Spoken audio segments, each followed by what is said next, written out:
Salut mes petits oursons en guimauve argenté, j'espère que vous allez bien.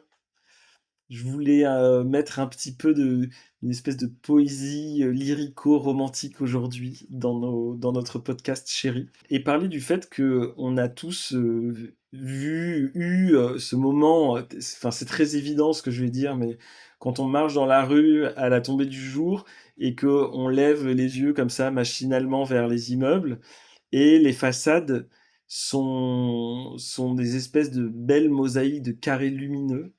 Et dans ces petits carrés lumineux qui s'allument les uns après les autres, alors que le ciel s'éteint, on regarde ces fenêtres et on voit juste l'espace d'une seconde des bribes de vie qui nous sont totalement étrangères. Et ça, je trouve ça toujours magnifique et toujours étonnant.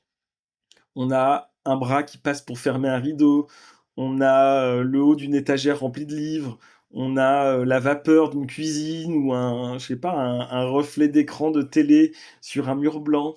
Même des fois, la pièce est illuminée par la télé allumée et donc on a toute la pièce qui est un peu en mouvement. Et on voit des fois des silhouettes qui se déplacent, qui s'assoient, qui parlent. Et tout ça, c'est des existences complètes, denses, avec leurs drames, avec leurs habitudes, avec leurs odeurs de dîner, leurs conversations, etc. Mais pour nous, c'est que des espèces d'ombres flottantes et des images muettes. Et je trouve que dans ce moment, on ressent cette forme très particulière de solitude qu'on appelle l'extranéité.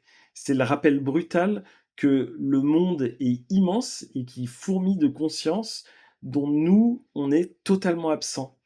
Je me demande toujours, moi, ce que font les gens qui habitent dans un, dans un village du Kirghizistan, par exemple, et qu'est-ce qu'ils font de leur journée. Et ça me donne cette extranéité-là. Et quand on est dans la rue, chaque fenêtre, c'est le centre d'un univers pour celui qui y habite, alors que pour nous, c'est juste un détail dans le décor de notre promenade.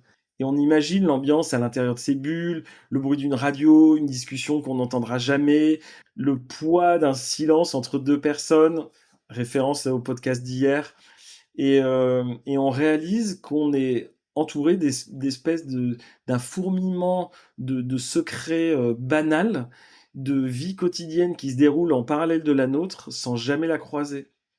Et nous, on est des espèces de satellites qui orbitent comme ça autour de planètes habitées, mais sur lesquelles on va jamais se poser. Et on baisse ensuite les yeux sur notre propre trajectoire et on pense à notre propre fenêtre là-bas qui est peut-être restée allumée ou qui attend qu'on rentre pour s'éclairer à son tour. Et on imagine quelqu'un d'autre dans la rue qui lève les yeux vers notre appartement et qui se demande lui aussi quel genre de vie s'agite derrière la vitre. Je trouve ça hyper beau. Et nous, on devient l'étranger de quelqu'un d'autre. On devient une silhouette floue dans une boîte lumineuse. Et on marche dans ce flux de présence invisible et on sent la ville comme un grand organisme vivant qui est fait de milliers de cellules isolées qui respirent en même temps. Et on n'est plus le protagoniste central d'une histoire. Nous, on est juste un passant parmi des millions, ou des milliers, on va dire, ou même des centaines, c'est déjà pas mal. Et on est un regard qui glisse sur la peau des immeubles. Et pour rajouter encore à ce sentiment de nostalgie, on continue d'avancer dans le froid du soir. On est porté par cette multitude de vies qui nous demandent rien et qui savent même pas qu'on existe. Et on se sent dans ce moment-là à la fois minuscule, mais je trouve étrangement lié à tout ce qui bouge.